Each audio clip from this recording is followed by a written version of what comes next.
is the fifth and last round of the tournament of my chess club, and I'm 3.5 out of 4, 3 wins and 1 draw. I'm second, but now I have to fight against the big fish, the candidate master, a player which is rated more than 2000 Elo FIDE. He is a beast. He certainly is a beast, but I'm not going down without a fight, so let's see what happened. First of all, I played with black. Obviously, against the strongest ones, I'm always going to play with black for some reason. And he decided to play d4. Okay, I mean, I was prepared for that. I'm certainly better against e4, against d4, and not really good for this reason. Since I didn't really want to play semi-slab, I usually play the semi-slab, and I show you what is. So basically, let's say they play this, I'm going to play d5, let's say they play c4, I play e6, knight on c3, knight on f6 or c6. Let's say you play knight on f3, I play c6, you play e3, and that's the semi-slab. Basically, I want a stature which is based on light squares, and I have e6 and c6. The problem is that you can be punished pretty fast. Let's say they don't play e3. I have a lot of difficulties when they play something like bishop on f4, and I get a really difficult position to play where white has a clear plan and I need to be really good positionally in order to play a good game, and I'm not good positionally speaking. So instead of doing that, after they play d4, I wanted to try something different, so I started with knight on f6. Why knight on f6 instead of d5 is because with knight on f6 I'm not really showing or telling my opponent what I want to do, so it's more flexible. If I want to play d5 I'm going to play it, but I could also play something else, that's the point. If I play d5 instead, I'm already telling my opponent that I'm not going to play certain openings. Also, I mean, sometimes they have e4, I mean, it's not really scary. Now they can't play it, I mean, if you play e4, they take it with the knight, but sometimes, you know, when I have the pawn, they can try this gambit, is a bit annoying, but not even that much. So, he decided to play c4, and yeah, by the way, you might think I prepared something. It's like, I mean, I played a lot of online games playing with knight on f6, but I haven't really studied theory, so I'm basically playing something that I have never played, at least in a classical game, against a candidate master, because I'm clever. So I played d6, I mean, because I didn't really have all the time in the world to prepare a new opening. I mean, in a few days you can't really study a full opening. I mean, you could if you have plenty of time and you're not lazy.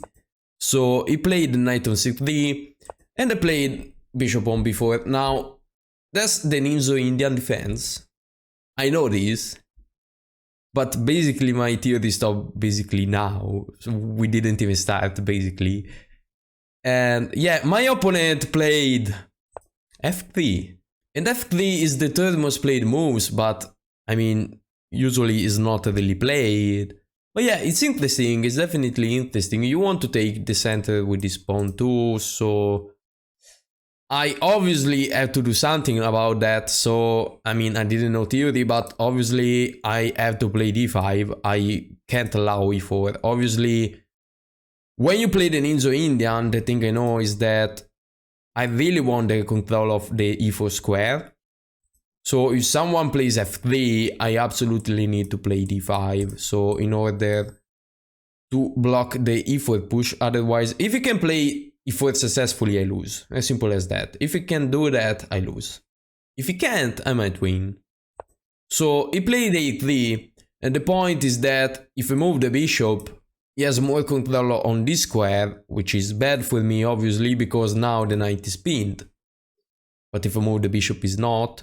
So for this reason, I just decided to take the knight, which is the best move. I kinda knew that. I mean, if you play bishop on b4, obviously the logic behind that is that if they play a3, you want to take the knight, otherwise you don't play bishop on b4.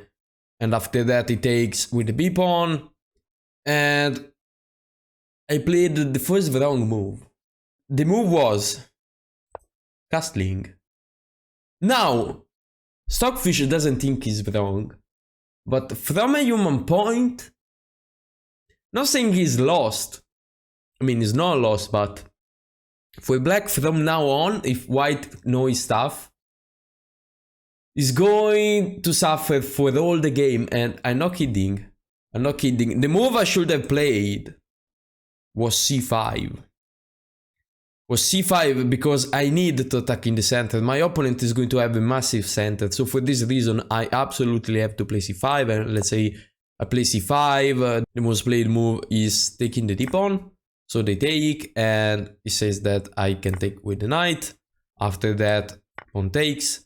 And I figured it out. I think, yeah, queen on a5 looks pretty good, to be fair. And that's the best continuation.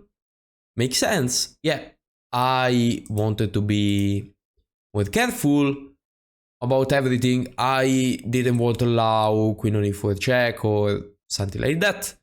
And also the plan was, if we trade, I have the open file for my rook. So for this reason I decided to castle. The problem is that my opponent can take the pawn. And after they do that, my control in the center, I mean, is really, really low, and he can take advantage of that right now, basically. First of all, he plays e3. And now, yeah, I could still play c5, but I wasn't really sure about that. Like, let's say if he takes, okay, I'm down a pawn, I can win it. That is not the problem. The problem is that this pawn is pretty weak. I didn't really want to allow that. And for this reason, I thought that playing c6 was better, and c6 was another bad move.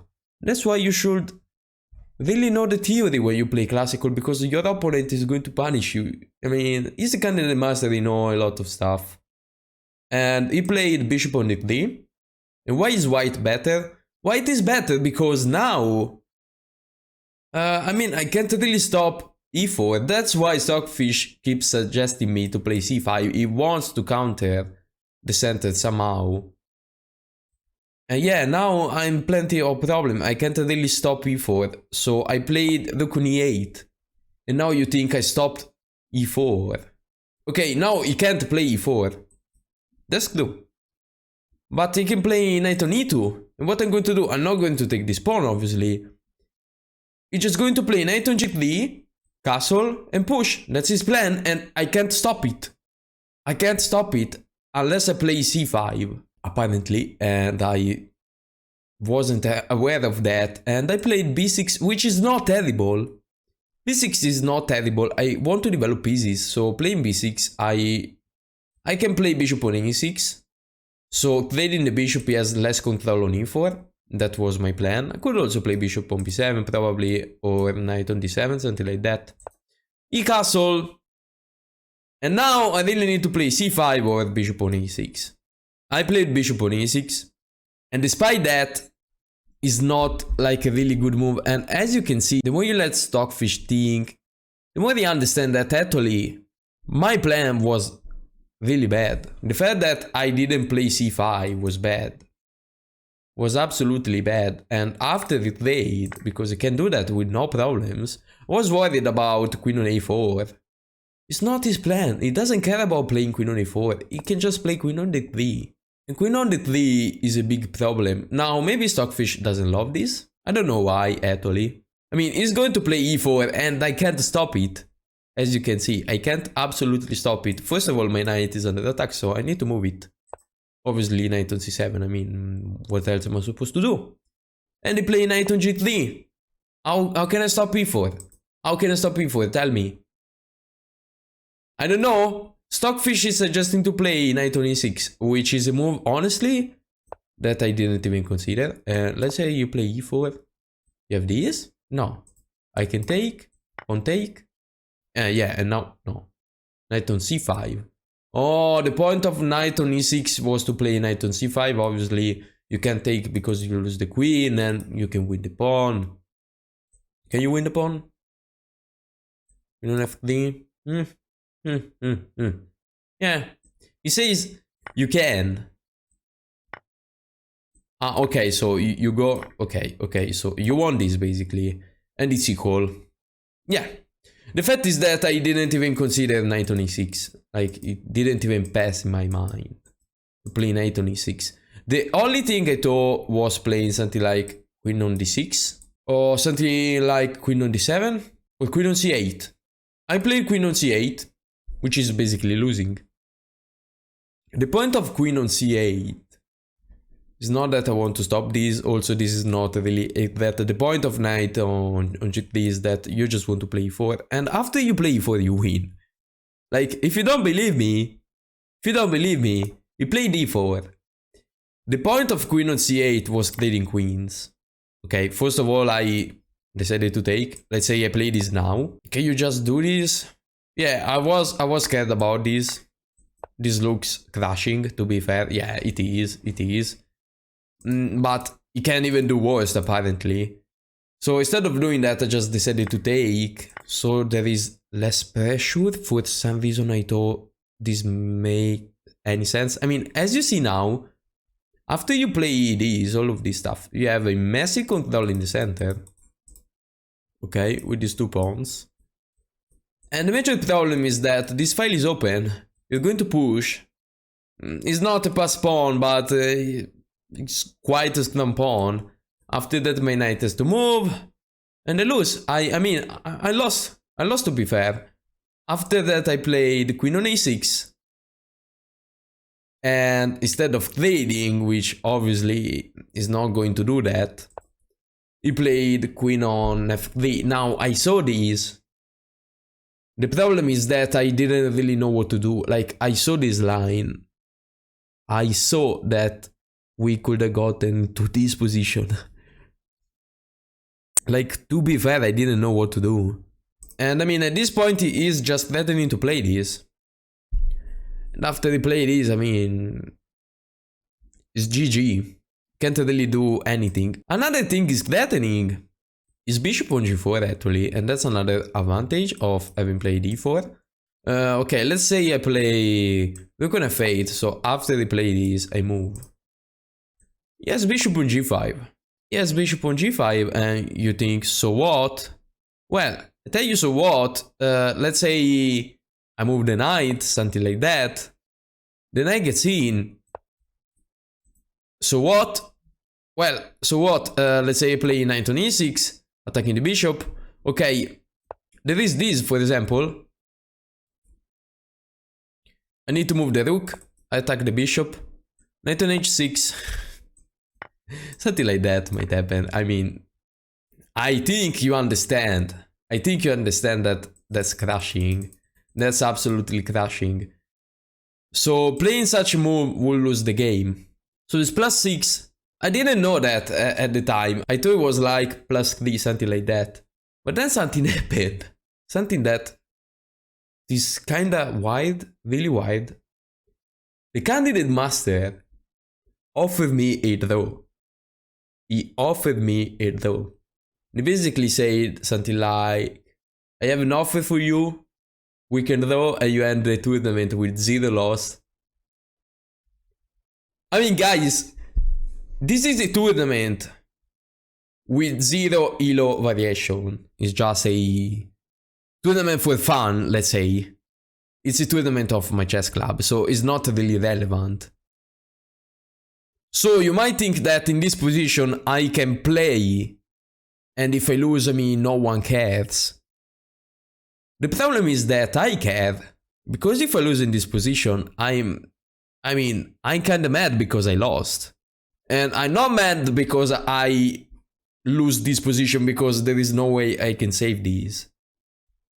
I'm mad because I got into this position. So instead of doing that, I mean, it's basically the same, you might argue, but my brain doesn't think it like that. So instead of doing that, I thought for 5 minutes and then I accepted the draw. And he offered me the draw because this way, I mean, he just wins the tournament. He has more points than anyone else. He's not going to waste any time. He just win the tournament and he's happy. Yeah, and I accepted it because there is nothing I can do. Like, I thought for some minute and I didn't see a way. Like, I really wanted to play, I swear, I wanted to play, but experienced enough to understand where I should take it, though. I know it wasn't relevant to win, lose, or draw. I mean, it wasn't relevant to win, but there was no way. But yeah, I decided to draw. And what can I say? The opening was terrible by me. And now I hope you understand how strong CM actually is. I mean, it's not that I calculate worse than him. Like, I'm not so far in strength compared to a CM. The problem is that I'm much weaker in theory. Like, if I knew theory pretty well, I had a chance to win. And that's why in classical tournament, theory is so important. Like, if you play rapid or blitz, that doesn't matter, but in classical, you need to know theory, absolutely. Otherwise, you get absolute wrecked. But yeah, I hope I learned this lesson. And in the next tournament, that is going to be rated, I'm going to study my theory much better than this. So that's it for today, guys, and see you in the next video.